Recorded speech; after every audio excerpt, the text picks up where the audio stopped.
Hello, and welcome to this week's episode of the Reset Podcast. I'm your host, Laura Mignot, CEO of the experience agency D Flash. Each week on the show, I bring together a really interesting person who's from business, who's doing some game-changing work. And this episode is no different. I am super psyched to have Pereira O'Dell, CEO of the agency Pereira O'Dell. And we're going to have a great conversation about how they've built a really incredible firm, the location of their firm, which is a really unique place, and what they're going to be doing going forward. So look forward to a fantastic conversation. Take a listen. So hello, Andrew, and welcome to the Reset Podcast. Hello, thanks for having me. Excited about the conversation. Awesome. So as you know, because I'm sure you've listened to a few episodes, I always ask the same question to kick everything off. And it's always fascinating to hear some of the answers. And I feel like you're going to be no different. So Andrew, what was your first job? Well, I'd say my first real job was slinging wine in the wine industry. Out of college, I wanted to somehow decided I wanted to be a winemaker. And I grew up in Tennessee, which was kind of a rare career goal. But after I graduated college, I drove across the country and ended up working in the wine industry and had a blast doing that. But at the same time realized that it wasn't quite the career I thought it was going to be. And so I was lucky enough to meet a very talented creative person in LA. And we started a web design company, which is what I would call my first real job. And this was in 1994. Wow. So slinging wine. And then to web design because logical path, and then you're on your way. Super straight line. Totally makes perfect sense. So tell me about what you're doing these days. Well, these days I am CEO of a pretty cool agency, I think at least, and hopefully the people that work here and our clients will think we're doing cool work. Called Pereira O'Dell. And we're based in San Francisco with a thriving office in New York. Awesome. So how does one go from building a pretty cool web design company that you just started to building this really incredible agency? Like, what was that path like? So that path was interesting. So this is this first company that we started when we were way too young to start a company.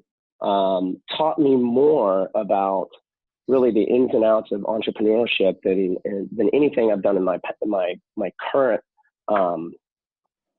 role, in the sense that it was the first company was just a complete and total failure, and so sometimes you have to fail and fail hard quick to understand kind of the mistakes you made and learn from them. And so while we were really early in the web design stage, or in the web design kind of industry, when that was a thing, when people were designing web pages. The company was called Web Visual, and we had a lot of interesting early accounts, but we really didn't know how to run a business. And so eventually and not really understanding how to run a business will eventually catch up with you. And so it caught up with us, and we learned a lot from that. And after kind of licking my wounds for a year and a half or so, and spending some time kind of figuring out what I wanted to do, I ended back up in San Francisco or in California, and this was in '97, and I was working for a production company, like a classic post production company, and they were really starting to make inroads into what I would say is the next evolution of kind of web design and interactive advertising.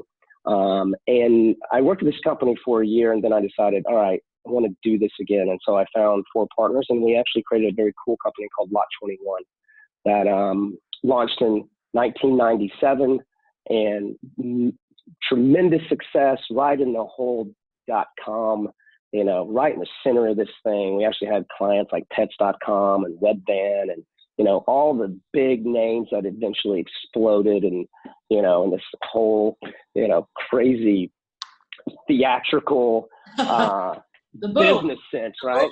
Yeah. The boom and the bust, we lived it, that we were able to actually sell that company to a big media firm called Kara, which is now owned by Dentsu, and that was in 2001.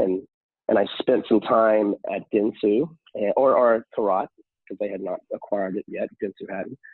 3 years there, and then went to a company called AKQA, which was just starting to really hit its stride. It was only San Francisco and London at that time. Was not a big company at all, and spent 3 years there, and eventually ended up being president of Interactive for the U.S. And that's where I met PJ Pereira, my partner, who was ECD from Brazil. He had just come up from Brazil, and we really got to know each other really well. And he had also started a company in Brazil called Agência Click, which had sold to Karat as well.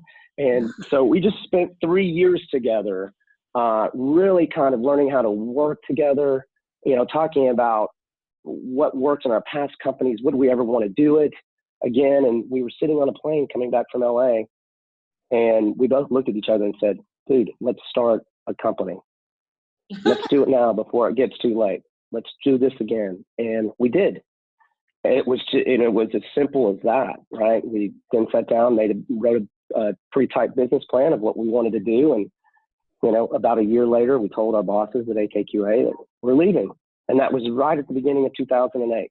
So the timing could not have been better. So as we're in this wonderfully successful company, we extract ourselves to start an agency right as the economy and the Great Recession starting. So the timing couldn't have been, and I mean this in all seriousness, better for us to start a company. If you can start a company and succeed in a downtime, I think you're going to be well positioned when things turn around, and that's exactly what happened to us. So that is the kind of long and winding road of starts and stops, and working for some very interesting companies, some very, very talented and smart people. I learned from so many people along the way, and that's how we ended up here. Awesome. And so what makes this shop that you currently have, Pereira O'Dell, so unique? Well, we started out of the digital kind of, we've always said we have a digital heart, right? And so many companies, AKQA, RGA, and Razorfish back then, I don't even think it's called that, but Digitas, we're all competing for, all this big digital work.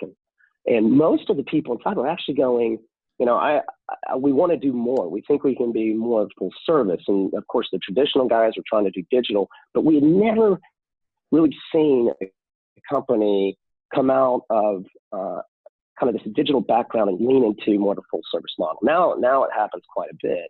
And so that was kind of our starting ethos, and it certainly worked. Now, over the course of 10 years, the business and industry has changed immensely, and we've changed our model with it as well. I think that, you have a lot more ability to do more interesting things across so many different channels, right? But we've also seen that things have gotten a lot smaller, right? You don't see as many big, huge things. You see a lot of smaller and medium-sized things. And for a shop like ourselves, we are, I think, super well positioned to take advantage of that, right? So I think in terms of how we think, we have a kind of a three principles that we call think like a marketer, behave like an entertainer, and move like a tech company. And clients get that because we start thinking about their business not in, hey, we have to think like a marketer would. We think about what their day-to-day is, right? Agencies typically don't do that. They don't have the ability to get inside the mind of the client and go, this is what is, keeping me up at night. And we try to do that with every single one of our clients, and it's worked really well. And we believe, we're completely agnostic in terms of whatever will be effective and successful for that client, we will do. So we'll try anything, and as long as it works, we're happy with that. Awesome. So cool. And so for you guys, you're like, all right, we're just going to build this thing and then it's going to be, and we'll just see how it all kind of shakes out. What's been your biggest challenge as a business leader over the years? That's a great question because it changes every day, right? the biggest challenge over the course of when you've been in business for, I would say, 7 or more years, right? Every business goes through cycles. The reality and the challenge is how can you continue to feel like you're in a constant startup or growth mode? That's when a company is the most successful, no matter how big they are, is that they don't allow complacency or, the too much management, too much organizational development sink in or slip into the company that creates some stasis and slows everything down. So when you're starting up, a role that usually might be done by 1 or 2 people, the older you get, it seems to be now needing 4 to 5 people. And to stay out of that kind of mentality of like, oh, you're now becoming the thing that you pushed off against when the company was in its infancy. And so that is really the biggest challenge, which is more psychological and culturally how you maintain that sense of like, we're in this because it's fun and we can make a difference for the people we work with and the people that work for us. That is something that's hard to maintain over time. So we are maniacal about maintaining that kind of attitude and approach to our business and everything we do and the people we hire and how we operate. And it sounds to me like culture plays a huge role in how you're able to maintain that. So I read somewhere that your offices are kind of incredibly cool. You did. Where'd you read that? I want to know that. I need to know the source. I don't give up my sources. Never. All right, that's cool. I can tell you about them. I'd love to hear about it. So here's because it's not just the current office, right? An office is walls and tables and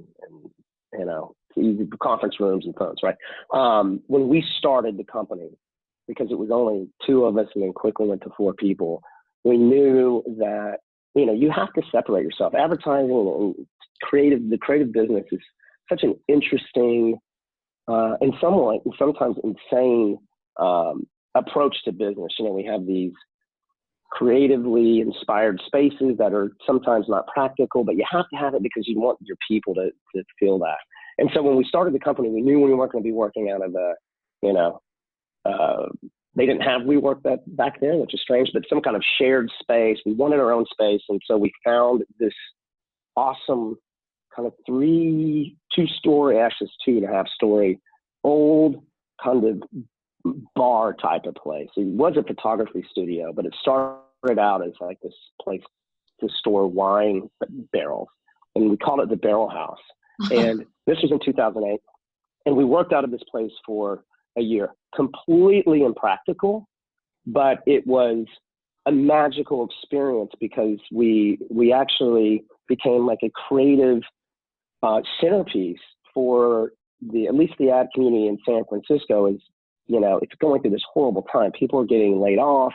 We now have this incredible venue, a meeting place that we would put on these wild shows, like with crazy acts, right? That they would play for free when they were coming through town. We would use that opportunity to sponsor a good cause and raise all this money, but most importantly, became the centerpiece for the community. And so that was kind of our founding office, which everybody loved, but it was completely impractical. You couldn't do business there. So as we grew, we had to go to another place, which was equally as cool. But we were there for 9 years. And after 9 years, I believe you need change. We were on 5 different floors, all connected, but we felt a little separate. So we're like, we want to move to a completely different area of town, all 1 floor.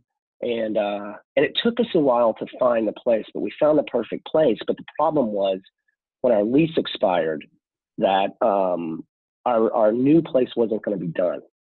So we hustled and we were able to secure a former iconic restaurant space that is in this old advertising district of San Francisco called Il Fornaio. And this is where, at least in the 80s and 90s, and maybe part of the 2000s, if you were doing a lunch at Il Fornaio with a client, it was like the greatest thing ever. This thing went out of business. Yeah, it was true. It's true. And this restaurant went out of business 6 months ago, and we were able to secure the space for 3 months. And so right now we're working out of this amazing restaurant that is, it's hard. I mean, it's this cool old Italian restaurant. And I'm sitting right now in the executive dining room, and it's all mirrored and marbled and wood paneling. It's like something out of Goodfellas, and it's great. And our team absolutely loves it once the initial shock wore off of them coming into this of like, what the hell have you done? What have you all done? And what have you done? What have you done to us? And so, PJ and I have always been like this. There's a little bit of a rational approach to how we run our business and things we can do or capable of doing because we're independent. And so that's what gives us the freedom to, camp out in a restaurant for 3 months. But it has this great outdoor patio, and others are very jealous. Now that it's been 3 or 4 weeks in this place, people are digging it. But we have kept it set up exactly like a restaurant. If you come in, you can request a 1 top, 2 top. Your table has a little piece of paper on it, like you would in any restaurant, right? There's crayons you can color on it, a little flower. It's great. It's amazing. So, and we did that because we wanted to inspire. One, we wanted to show, our team that we still believe like creative inspiration is the most important thing in how we do. It's not the drinks we need in. So how can a place inspire you? How can the area that you are in inspire you? Now we're literally right on the bay, fountain outside. It's just this gorgeous area. And before we were downtown, right in the middle of all the craziness of San Francisco. It's like tech bro heaven. And so the change alone has been pretty remarkable. And have you seen that help with your employees and like how like being away from tech bro heaven in downtown San Francisco has helped like kind of get some folks some more clarity? What do you mean? I'm sorry. What, I missed the first part of that. Oh, I was saying from a creative standpoint, has the relocation out to this new space that's not in downtown San Francisco been for the team? Oh yeah, it has one. It's lovely down here. I mean, we are just right on the outskirts. I mean, you can see every building. You can see the new huge Salesforce Tower right by Transamerica. So we're right there. It's just now a little bit more of a leafy environment. It's less. It just feels different, right? And that was part of our brief when we were trying to find the space. Was like how there's plenty of space right where we were, but that's not the change we needed. Right? You need to, if you're going to evolve your company, you can't just say, we're evolving our company. You actually have to do it. And so we thought, style of office, this little summer experiment that we're doing right now, and then different location overall, which means different, like what you see, different scenery, different, like it's sunny here and, there's trees and like I say, there's fountains. So it's a beautiful area. And we have this philosophy called Beyond the Walls. And which to me, it's like great ideas and inspiration, but it's whatever it is, like it's strategic inspiration, media inspiration, creative inspiration, technology, whatever it is, doesn't have to happen sitting at a desk looking at a computer. It can be between 2 or 3 people, going to the park or, walking down the Embarcadero, thinking about this. And it's really, once people get into that mindset of like, you don't have to be sitting across from each other. You can be somewhere else doing this and be inspired that way. That's when I think real inspiration is achieved. I couldn't agree with you more. It's like, one of the things I often try not to do is be behind my desk. And so because there is something about the fresh air and being able to walk, and even here in busy Manhattan, getting out and seeing the scenery is so important. And for you guys, as you built your agency, how have you been able to sort of build this home of creativity where people feel totally cool about like getting up and not being in their office. Because, usually it's like go, go, go, go, go, go. You have to make everything happen. And for you guys, it sounds like it's a much more loose and like figure out your own creativity type of firm. Yeah. Well, I think that, there's a couple of things. One, you have to get the job done, and you have to get at the level and meet the expectation, right, that we've set. Really, what it comes down to is at the very top layer, if those individuals empower people to make their own decisions about how they get things done, when they get things done, and make sure it meets the expectation, then it filters through everything, right? So, Manhattan and New York work styles, our office is a little different there, right? Because they have their own unique culture, right? And the region works differently than San Francisco, right? So both offices believe the same thing, but they operate just a little differently. And so, but it all comes down from the people at the top, and the people at the top doesn't need to be just necessarily PJ and myself, right? Because we have some great leadership right below us that has been with us for years. And, ultimately it's like, hopefully we can keep this thing going without, us being as involved, right? And we have this next layer step up, and that's the goal, right? And so, we kind of want to lead by example, and it seems to have worked, but we set the tone, and I want people to enjoy. I want people to enjoy coming to work. I want them to be stimulated in what they do. I want them to feel rewarded. I want them to think that we care about them, because we do. Because we're competing in San Francisco is probably the tightest job market in the country, and at least New York is right there with it.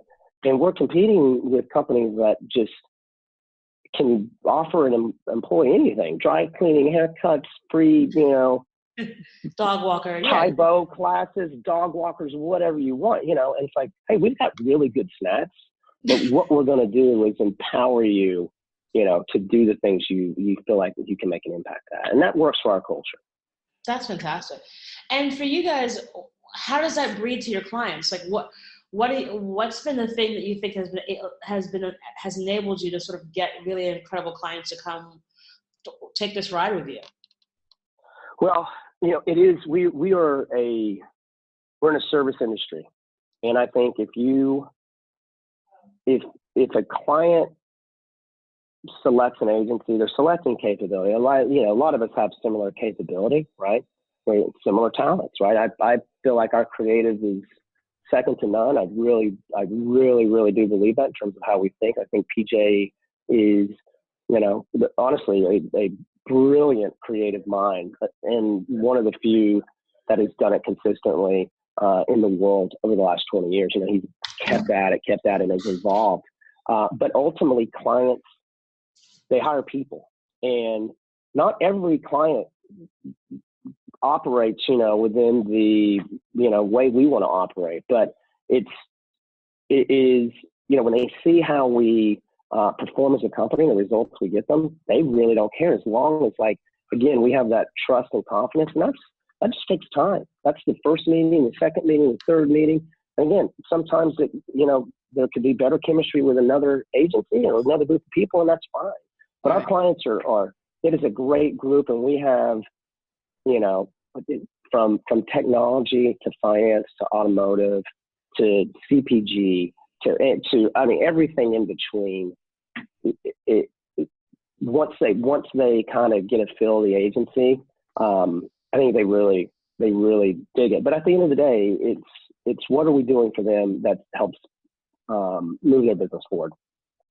As doesn't matter where we work, doesn't matter all that stuff. That's for us. That's to inspire us. At the end of the day, it's are we moving their business forward? And that's what I'm focused on. Awesome. And in doing that and getting clients and building something on your own, what would you say has been your biggest business challenge over the course of your career?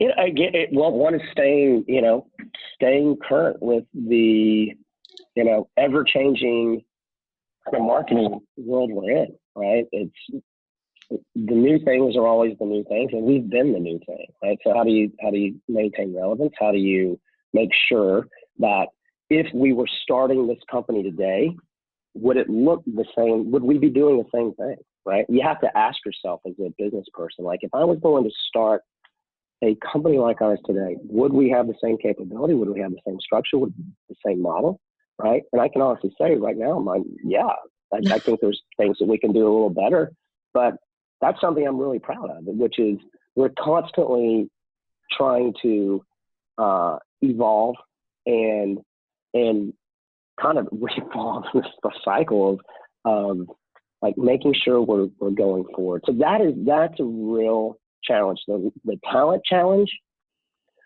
is something that, you know, if we're doing our job, people want to work for us, right? And we'll find the right people for us.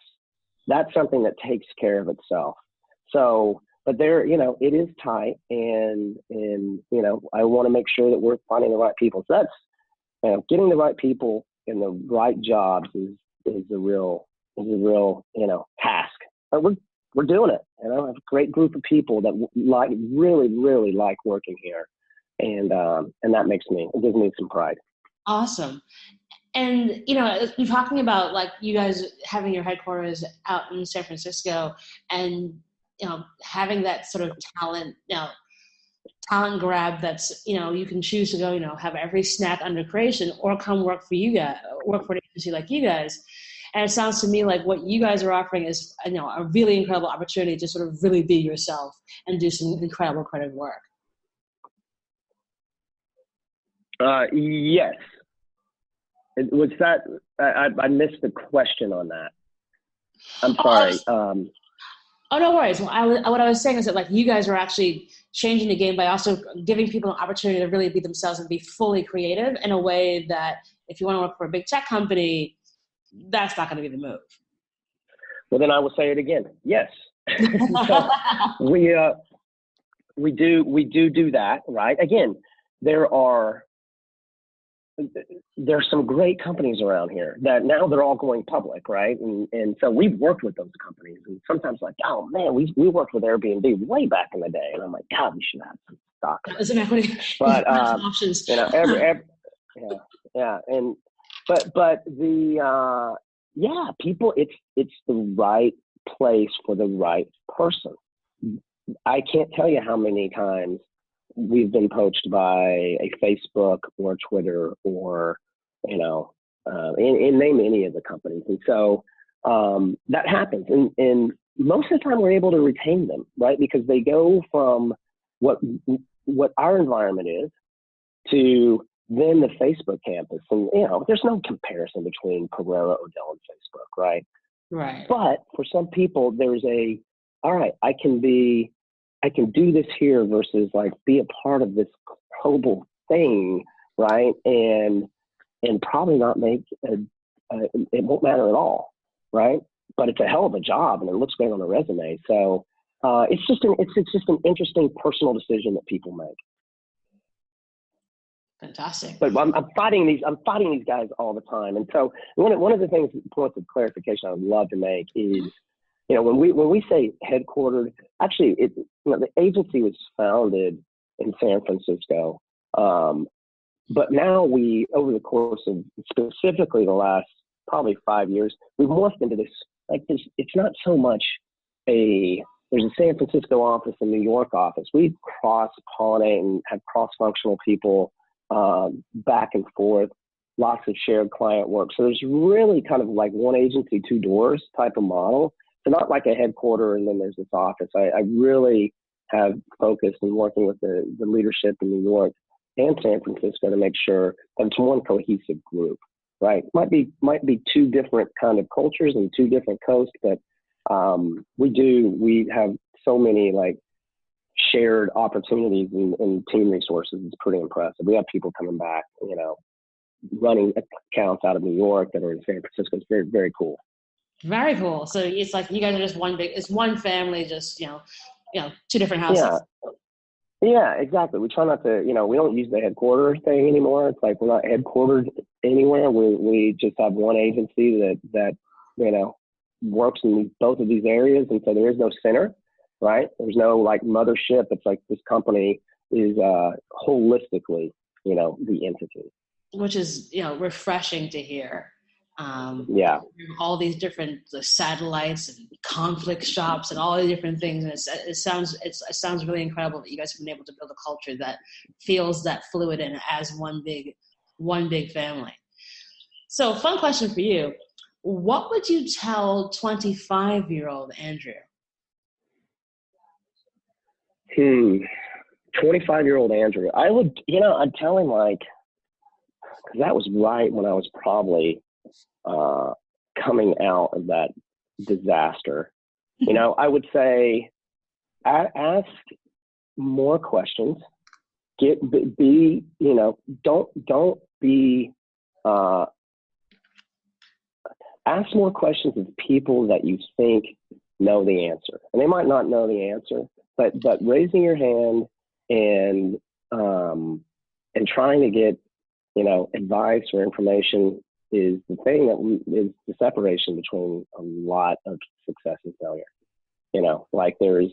There is a real correlation between the information you get and the information you're willing to ask and acting like you know it, right? Because if you can find the answer through others instead of doing guesswork for yourself, you're probably going to be more successful, right? And so and just I honestly, 25-year-old Andrew, he was having a blast. So I would say keep having a blast. Keep your wits about you. Don't sweat the small details too much, and things. It's kind of a long journey. Keep having fun, right? And so that's what I would tell him for sure. Awesome. And hope and luck favors the. Well, what's the saying? I don't know what that saying is, but a lot of this stuff is people don't like to admit it sometimes, but a lot of this stuff is timing and some lucky interactions with people. Again, I think about from my starting point, one of the most amazing things was, being able to work with some very talented people that remain close to this day that kind of set me on my path. And so, I couldn't be more grateful and appreciative of those relationships. But one of the things that I've also learned is that you have to put yourself in those positions. You never know. Like I have 2 kids, and I tell them, you have to go where the opportunity is. Then it's much easier for that opportunity to find you. Because you never know who's going to be sitting next to you at your crappy first job, right? When you're working hard, you're like, why am I doing this? It could be the leader of the next big, company or brand or agency or me, has the next great idea, or it could be you. So those things are very important. Yeah, I mean, that's something that I think is so key for folks. And it's like, be human, talk to people, because you literally never know. I am continually amazed by, 1, how small the world is, and 2, how people are able to connect in ways that you would never imagine. And where someone is today pales in comparison where they could be 6 months from now, a year from now, or 3, or even 30 years from now. So just ask the question. Right? Don't be afraid. What's the worst thing somebody can say is no. Don't be ridiculous about it. Don't be a pest. Don't stalk people, but just ask a question. I can't tell you how many. I'm the most impressed with, especially young people that are just starting out, the ones that are unafraid to say, hey, can I take you to coffee and pick your brain? Because I'm just getting out of school, right? Because a lot of people think, I'm not going to have time for that. I was in that same situation, and I probably wouldn't have asked that question. And that is something I would, that I would regret that. But I have people that work here still. That's how I found them. That's how we found each other. And they just said, hey, I'm getting ready to graduate. I know what you do. Could we have some coffee? And I'm like, that's cool. Like, hey, yeah, of course.